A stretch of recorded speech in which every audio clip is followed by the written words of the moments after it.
Welcome to intellect IAS. और इस class में हम लोग अभी तक जिस समाजवाद की चर्चा कर रहे थे उस समाजवाद की चर्चा भारत के विशेष संदर्भ में करेंगे।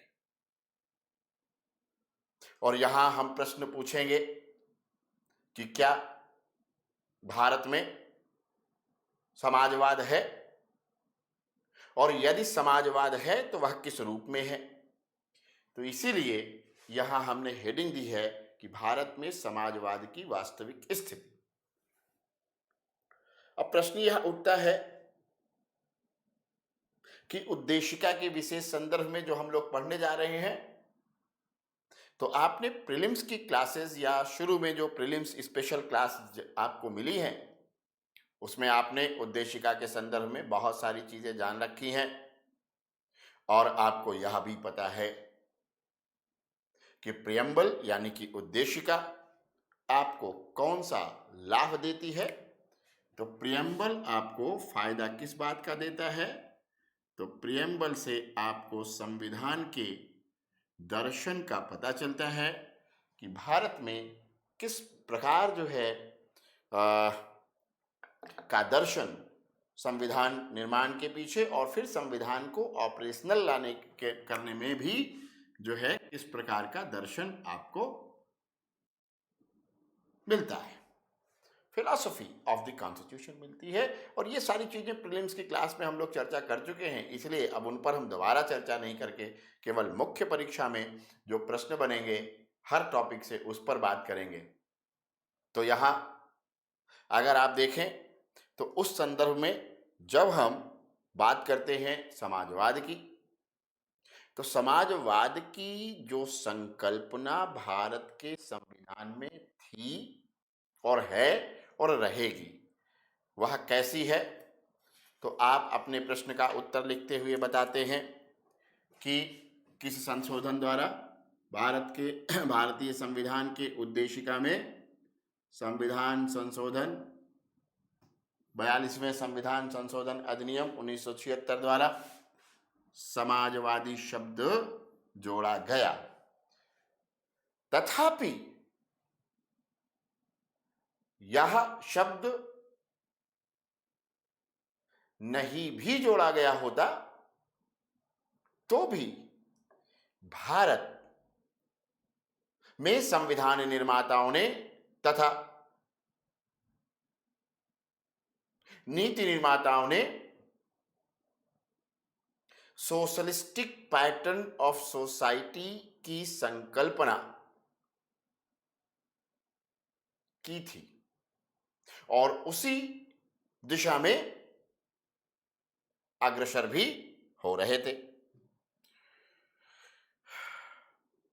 भारत के संवैधानिक विशेषताओं पर विचार व्यक्त करते हुए सर आइवर जेनिंग्स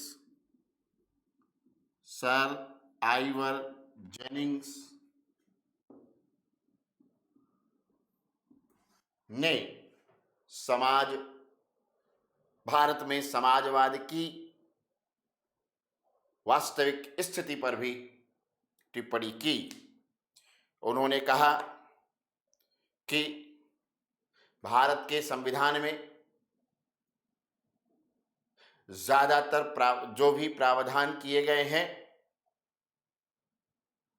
भारत के संविधान में जो प्रावधान किए गए हैं उनमें से ज्यादातर प्रावधान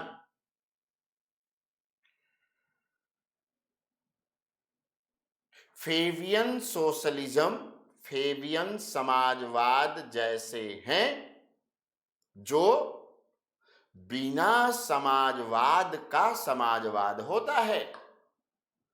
और ये आपको पता चल चुका है, वह ग्रेजुअल यानी कि समाजवाद की जो संकल्पना है उससे बहुत भिन्न है। फेवियन समाजवाद जो कि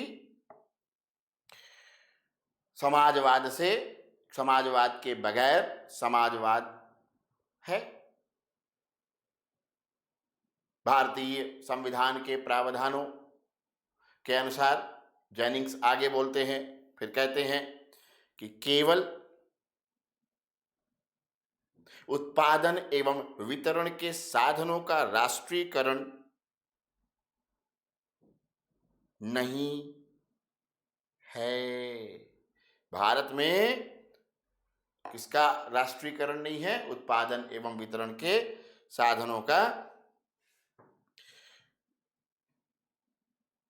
राष्ट्रीयकरण करने का कोई प्रावधान ऐसा सच नहीं है, और हम जानते भी हैं। तो जेनिंग्स ने ये दो बातें कह दी। जेनिंग्स ने एक बात कही कि ये फेवियन सोशलिज्म जैसे प्रावधान है, इसके जितने भी जो है प्रावधान है भारत के संविधान के, वे फेवियन समाजवाद जैसे प्रावधान है।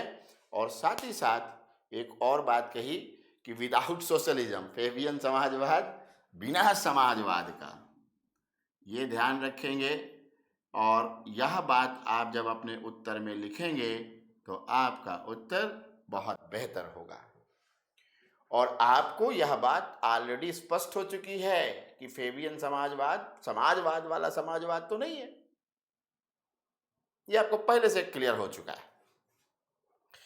तो इसका मतलब ये हुआ। फिर आगे कहते हैं कि यहाँ जो है क्या चीज मिसिंग है, तो कहते हैं कि भारत के संविधान में या भारत में उत्पादन एवं वितरण के साधनों का, उत्पादन एवं वितरण के साधनों का राष्ट्रीयकरण नहीं है, केवल राष्ट्रीयकरण नहीं है, यह मिसिंग है।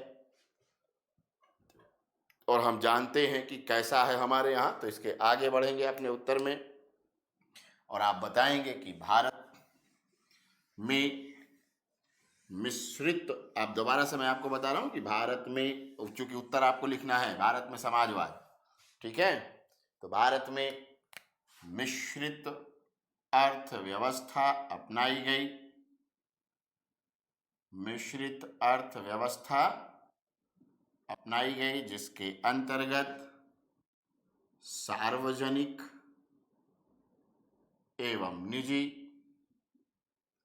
दोनों क्षेत्रों को राष्ट्र निर्माण में और देश के सामाजिक आर्थिक विकास में योगदान करने का अवसर उपलब्ध होता है। ये अलग बात है कि इसके आगे की चर्चा आप वहां करेंगे, कौन सी वाली, जो पीछे क्लास में हो चुकी है। तथापि स्वतंत्रता प्राप्ति के पश्चात भारत के प्रथम प्रधानमंत्री पंडित नेहरू ने का जो झुकाव था, इंक्लिनेशन था, झुकाव, वह समाजवाद की ओर था। और इसके संदर्भ में आप विभिन्न क्षेत्रों को सरकार के अंतर्गत रखने वाली बात लिख देंगे। स्टील, खनन, है ना, टेलीकम्युनिकेशन, इंश्योरेंस, ये सब जो राष्ट्रीयकरण, जिन चीज़ों का राष्ट्रीयकरण किया गया, या बैंक, इन सब का राष्ट्रीयकरण करने के प्रयास खूब चले, तो ये चीज़ जो वहाँ पर हमने मेंशन की थी वो आप यहाँ पर मेंशन कर देंगे कि तथापि ऐसा हुआ। अब आइए जरा सा और फिर आगे बढ़ते हैं। इतनी बात कहने के बाद कि कांग्रेस जो है उसने भी भारत में समाजवादी स्वरूप को अपने पिछले सेशन में ही, पहले के सेशन में पंडित नेहरू ने कहा था, आपको याद है। फिर अवाडी सेशन 1955 में भी कांग्रेस पार्टी ने इसे दोहराया था, ठीक है। अब जो है एक प्रश्न उठता है कि मिश्रित अर्थव्यवस्था क्यों? तो भारतीय संविधान निर्माताओं ने मिश्रित अर्थव्यवस्था इसलिए अपनाई क्योंकि वे, पहली बात, वे किसी भी वाद का अनुसरण नहीं करना चाहते थे। दूसरा, क्या कहते हैं, सॉरी, अनुसरण नहीं करना चाहते थे, और इसलिए भारत के संविधान में व्यक्तिवाद, निजी मतलब व्यक्तिवाद, और पीछे सब पढ़ा चुका हूं आपको, सारी बात बता चुका हूं, इंडिविजुअलिज्म कैसे पूंजीवाद में बढ़ता है। तो व्यक्तिवाद एवं समाजवाद के बीच एक समझौता किया, जिससे कि एक कंप्रोमाइजिंग किया कि ना तो समाजवाद और ना ही व्यक्तिवाद, दोनों के बीच की स्थिति अपनाई। क्योंकि यानी कि जिससे कि क्या हो सके, निजी क्षेत्रों के दोषों से बचा जा सके और सामाजिक नियंत्रण तथा कल्याणकारी उपायों द्वारा देश में समाजवादी प्रारूप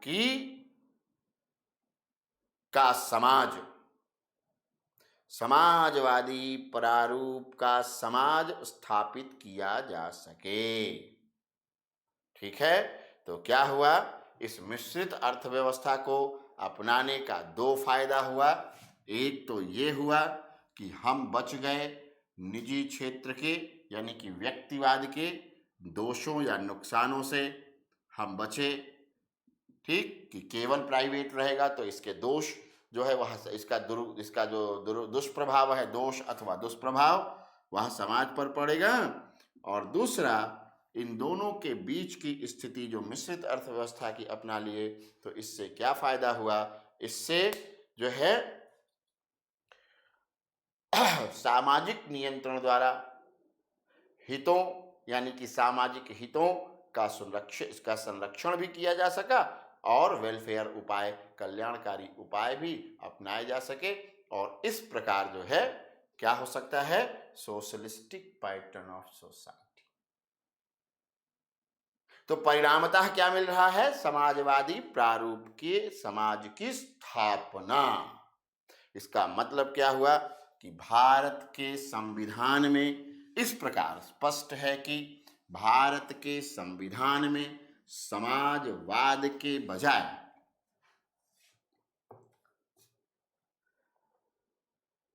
क्या है, समाजवादी प्रारूप के समाज की स्थापना पर विशेष बल दिया गया है। और पंडित जवाहरलाल नेहरू ने भी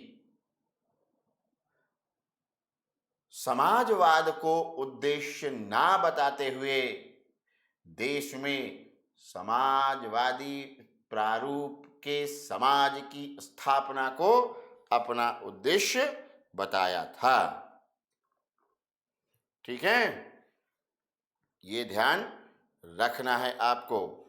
अब इसके बाद क्या हुआ, जरा सा आ जाइए, क्या कहते हैं आप, समाजवाद में फेबियन जैसा है, ये आपने आइवर जेनिंग्स के शब्दों में ही बता दिया है, तो अब आपको रिपीट करने की जरूरत नहीं है कि भारत का समाजवाद या भारतीय संविधान में अंतर्निहित समाजवाद की कल्पना या संकल्पना फेबियन समाजवाद से मिलती जुलती है। अब आपको यह भी बताने की आवश्यकता नहीं रह गई है मित्रों।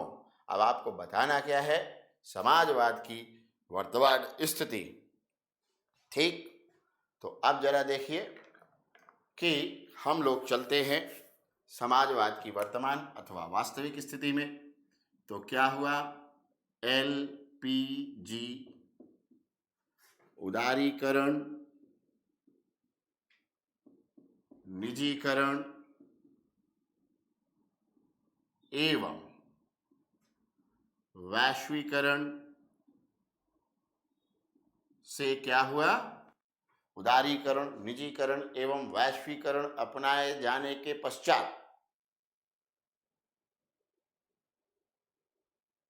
समाजवादी संकल्पना का क्षरण होता है। स्पष्ट रूप से जान लीजिए क्यों क्षरण होता है, क्योंकि उदारीकरण है यानी कि मुक्त व्यापार या मुक्त बाजार फ्री मार्केट मैकेनिज्म अपनाया जाएगा। निजीकरण है, यानी कि अब उत्पादन एवं वितरण के संसाधनों पर क्या होगा, बाजार का हस्तक्षेप होने लगेगा, बाजार हावी होगा, यानी कि व्यक्तिवाद बढ़ेगा, निजी क्षेत्र आएगा तो, और व्यक्तिवाद बढ़ने से, यहाँ व्यक्तिवाद बढ़ेगा तो व्यक्तिवाद बढ़ने से सामूहिकता कम हो जाएगी, कम होती है, सामूहिकता का क्षरण होता है। और वैश्वीकरण मतलब पूरा विश्व जो है एक हो जाए, संपूर्ण विश्व में एक जैसी व्यवस्था हो जाएगी। तो यह भी क्या हुआ, विरुद्ध जा रहा है समाजवाद के। किंतु क्या ऐसा हो गया कि पूरी तरह से क्षरण हो गया भारत के समाजवाद का? तो यह जो स्टेटमेंट मैंने दिया है, यह वक्तव्य वास्तव में उन राज्यों अथवा उन देशों के संदर्भ में ज्यादा लागू होता है जहां समाजवाद था पूरी तरह से, यानी कि सोवियत संघ या रूस, चीन, इन देशों में ज्यादा क्षरण हुआ। भारत के संवैधानिक प्रावधानों को देखने से यह स्पष्ट होता है, जो अभी आप पहले भी कह चुके हैं, कि भारत में समाजवाद ना होकर और ना ही पूंजीवाद, दोनों के बीच की एक स्थिति थी, और जिसे कहा गया था कि राज्य का उद्देश्य सामाजिक प्रारूप की सामाजिक प्रारूप का समाज, सामाजिक प्रारूप के समाज की स्थापना, socialistic pattern of society, Samajwadi, I am sorry, Samajwadi, सामाजिक नहीं, इसका हिंदी होगा समाजवादी प्रारूप के समाज की स्थापना। हमारा पहले से ही उद्देश्य क्या था, समाजवादी प्रारूप के समाज की स्थापना, जिसमें हमने किस बात पर बल दिया था, तो जिसमें हमारा जो समाजवाद है वह वह फेबियन समाजवाद की संकल्पना से मिलता जुलता रहा है और है। इसलिए उदारीकरण, निजीकरण एवं वैश्वीकरण के द्वारा भारत के समाजवाद पर कोई बहुत बड़ा प्रतिकूल प्रभाव नहीं पड़ा, तथापि प्रभाव पड़ा जरूर। ठीक है, कोई बड़ा प्रतिकूल प्रभाव तो नहीं पड़ा, किंतु प्रभाव अवश्य पड़ा। ऐसा नहीं कह सकते हैं कि बिल्कुल प्रभाव नहीं पड़ा, प्रभाव पड़ा।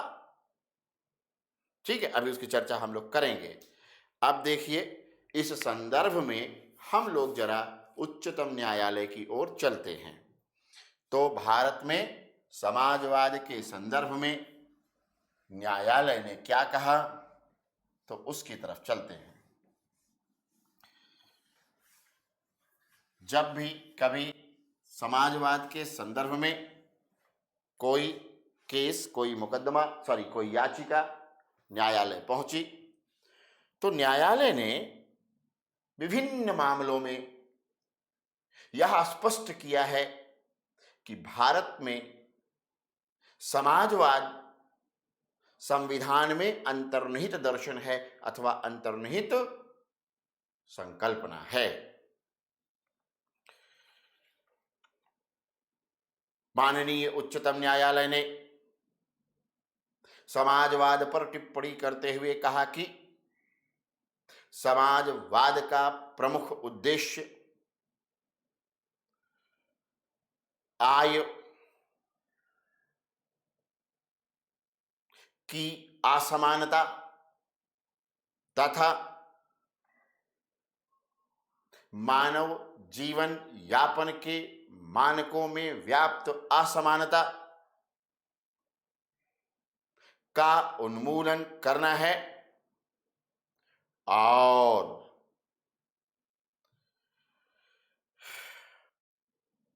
सभी व्यक्तियों को एक गरिमापूर्ण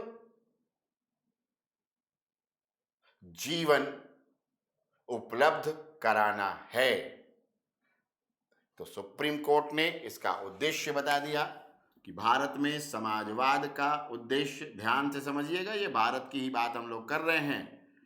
सुप्रीम कोर्ट ने कहा कि इसका उद्देश्य है कि जो गरीबी है अर्थात आय में असमानता, आय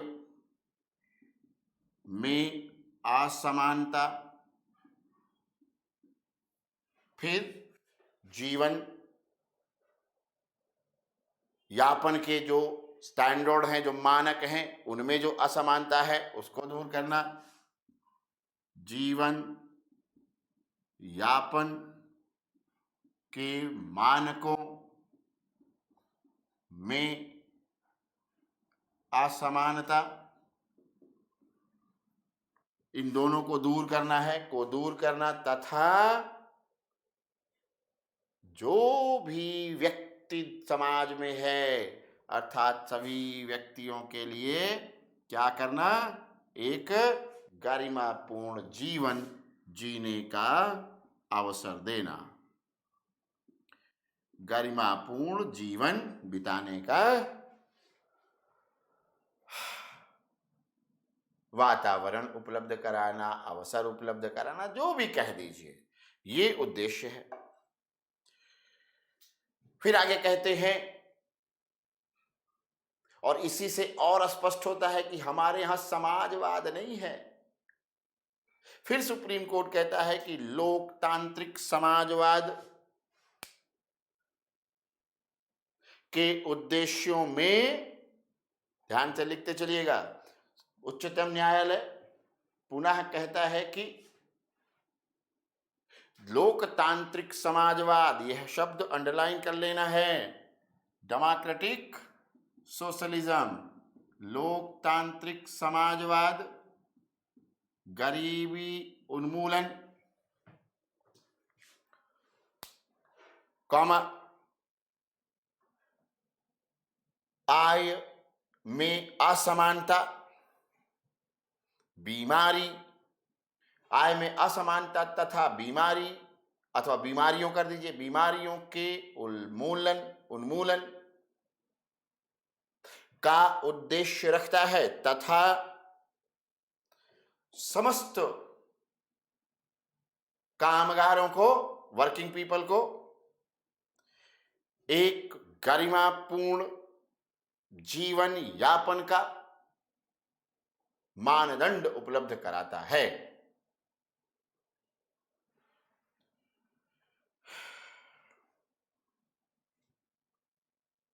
न्यायालय ने यह भी कहा कि समाज की समाजवादी संकल्पना संविधान के संविधान की सच्ची भावना के साथ कार्यान्वित की जानी चाहिए। ध्यान से समझिएगा कि उच्चतम न्यायालय ने लोकतांत्रिक समाजवाद की बात कर दी मित्रों, और लोकतांत्रिक समाजवाद आपको अपने आप समझ में आ गया कि हमारे यहाँ साम्यवादी देशों जैसा साम्यवाद अथवा साम्यवादी समाजवाद तो बिल्कुल नहीं है। फिर उसके बाद एक केस था, समानता versus state of Andhra Pradesh, समानता बनाम आंध्र प्रदेश राज्यवाद में भी उच्चतम न्यायालय ने समाजवाद पर टिप्पणी की। समानता बनाम आंध्र प्रदेश राज्यवाद, इस वाद में भी उच्चतम न्यायालय ने टिप्पणी की, और उच्चतम न्यायालय ने भारत में समाजवाद को परिभाषित करते हुए कहा कि समाजवाद भारत में समाजवाद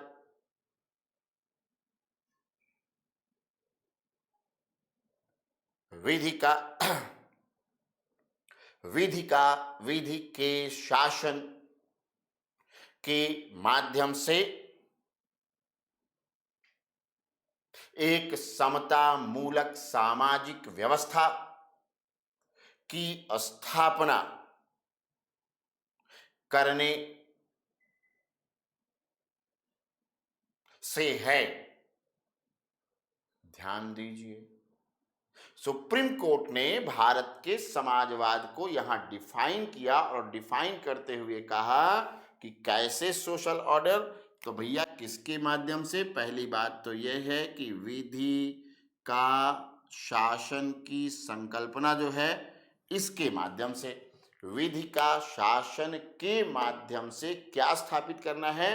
तो विधि का शासन के माध्यम से समता मूलक समाज, समता मूलक सामाजिक व्यवस्था की स्थापना करना है। और समता मूलक समाज का मतलब इगालिटेरियन सोसाइटी, इसका मतलब जहां कोई भेदभाव ना हो, ऊंच नीच ना हो, अमीरी गरीबी की खाई ना हो, यही है इगालिटेरियन सोसाइटी। न्यायालय ने यह भी कहा कि समाजवाद संविधान के मूल ढांचे का अंग है। पुनः उच्चतम न्यायालय ने सामाजिक न्याय पर विशेष, समाजवाद की संकल्पना के अंतर्गत सामाजिक न्याय पर विशेष बल देते हुए कहा कि राज्य को सामाजिक, आर्थिक एवं राजनीतिक समानता की प्राप्ति के लिए यथार्थ प्रयास किए जाने चाहिए और इसी के माध्यम से, इन्हीं के माध्यम से और इन्हीं के माध्यम से सामाजिक न्याय की स्थापना अथवा सामाजिक न्याय की प्राप्ति होगी। अब इसके लिए फिर आगे क्या कहता है? तो आगे कहता है कि टू ब्रिंग अबाउट डिस्ट्रीब्यूशन, हाँ, वो कहता है कि देश के समस्त भौतिक संसाधनों का वितरण और सामान्य जन कल्याण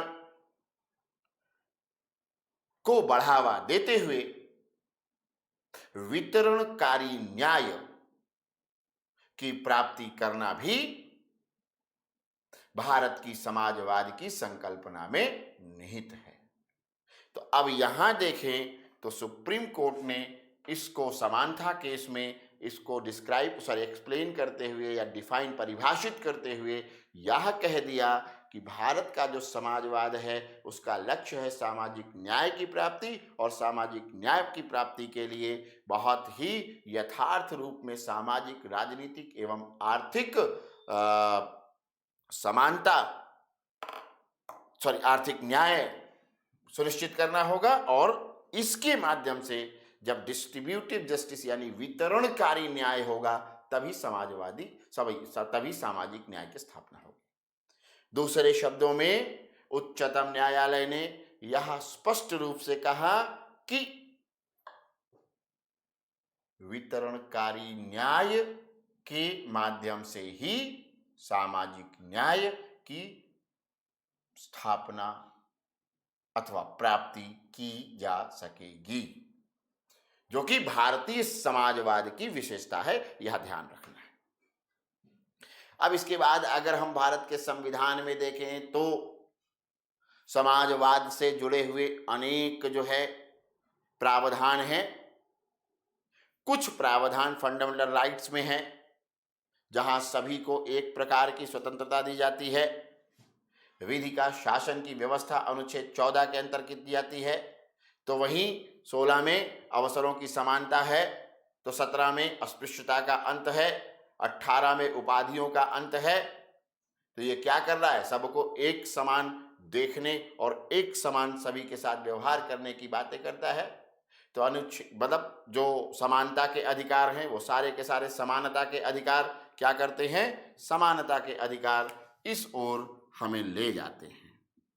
समानता के अधिकार अनुच्छेद 14 से लेकर के 18 तक जितने भी अधिकार हैं वो सभी क्या हैं, एक तरह से सामाजिक न्याय अथवा socialistic pattern of society, Samajwadi प्रारूप की समाज की स्थापना में मददगार साबित होते हैं। तो वहीं दूसरी ओर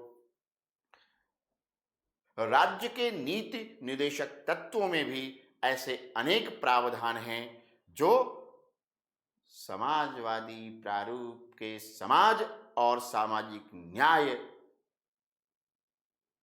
की प्राप्ति में सहायता करते हैं या सहायक हैं। जैसे कि अनुच्छेद 38 38 42, अनुच्छेद 42, अनुच्छेद 46, अनुच्छेद 43 43 और अनुच्छेद 48A भी महत्वपूर्ण है। अब आते हैं अंतिम निष्कर्ष पर। अब देखिए हमारे सामने और एक बात आ जाती है मित्रों कि जब भारत में 1991 में लिबरलाइजेशन, प्राइवेटाइजेशन एवं ग्लोबलाइजेशन अपना लिया गया, यानी कि एलपीजी के अपनाए जाने के पश्चात भारत में निजी उदारीकरण, निजीकरण एवं वैश्वीकरण अपनाए जाने के पश्चात भारत के समाजवादी स्वरूप में भी थोड़ा प्रतिकूल प्रभाव तो पड़ा, किंतु राज्य ने सदैव लोकतांत्रिक समाजवाद की परिकल्पना के अंतर्गत, संकल्पना के अंतर्गत सामाजिक विकास के लिए और सामाजिक न्याय की प्राप्ति के लिए आवश्यक कदम एवं उपाय उठाए। इसी क्रम में अनेक सामाजिक योजनाओं, महिलाओं, बच्चों, वृद्धों, दिव्यांगों आदि के लिए विशेष प्रावधान करने के साथ साथ पिछड़ों एवं वंचितों को मुख्य धारा में लाने के लिए, समाज की मुख्य धारा में लाने के लिए उपलब्ध कराए जाने वाले विभिन्न उपलब्ध कराई जा रही विभिन्न योजनाएं एवं कार्यक्रम भी इस दिशा में महत्वपूर्ण योगदान कर रहे हैं। वहीं उदारीकरण, निजीकरण और वैश्वीकरण के आने के पश्चात राज्य अनेक सार्वजनिक उपक्रमों को निजी हाथों में भी सौंप रहा है, विनिवेशीकरण भी किया जा रहा है। तो इस प्रकार भारत के समाजवाद की प्रकृति भी बाजार आधारित समाजवाद में परिवर्तित हुई है। समाजवाद है लेकिन मार्केट बेस, बाजार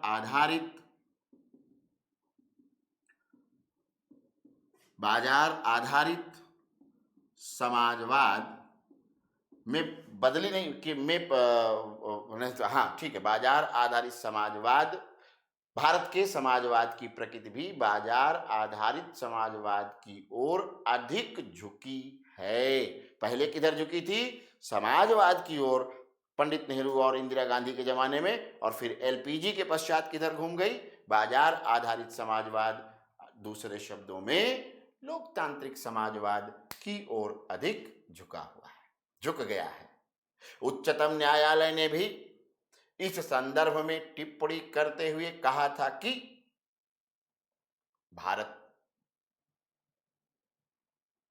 अब बाजारवादी समाजवाद की ओर अग्रसर हो चुका है। किंतु समाजवाद, ध्यान रखें, किंतु समाजवाद भारत के संविधान की आत्मा में निहित है, मूल में निहित है, आत्मा तो ना कहिए, मूल में निहित है, जो सदैव विद्यमान रहेगा। तो इस प्रकार का आपका एक व्यापक सा उत्तर बन रहा है। प्रश्न की प्रकृति जो भी होगी, आप उस प्रकृति के अनुसार, प्रश्न की उस प्रकृति के अनुसार अपने उत्तर को ढालने की कोशिश कीजिएगा। आपका एक असाइनमेंट यहां बनता है, और वो ये है कि भारत में समाजवाद बिना समाजवाद का फेवियन समाजवाद है। टिप्पणी करें। ठीक, बिना समाजवाद का फेवियन समाजवाद है या फेवियन समाजवाद जैसा है, टिप्पणी करें। यह प्रश्न आपको लिखना है। आप लिखें और हमें भेजें। हम आप पर, आपके उत्तर पर उचित टिप्पणी करते हुए आपको बताएंगे क्या स्थिति है आपकी। Thank you.